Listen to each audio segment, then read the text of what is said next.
कैसे हैं आप सब? आज दिल चाहा कुछ दिल की बात आपसे करूं। आप सबने मेरा पूरा व्लॉग देखना है रायदा।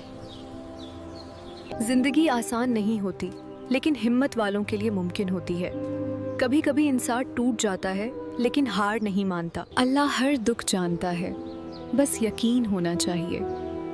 हर अंधेरे के बाद रोशनी जरूर आती है। अंदर की ताकत सबसे बड़ी ताकत है। जब यकीन मजबूत हो तो इंसान शेर बन जाता है। खौफ तब खत्म होता है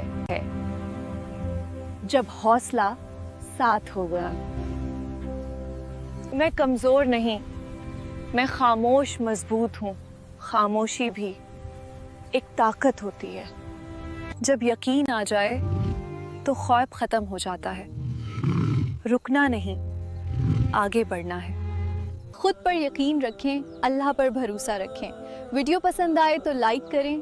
अब आपका बिजनेस करेगा डिजिटल वर्ल्ड में शाइन। बनवाओ एंगेजिंग और professional video ad Surf Link AI ads agency से।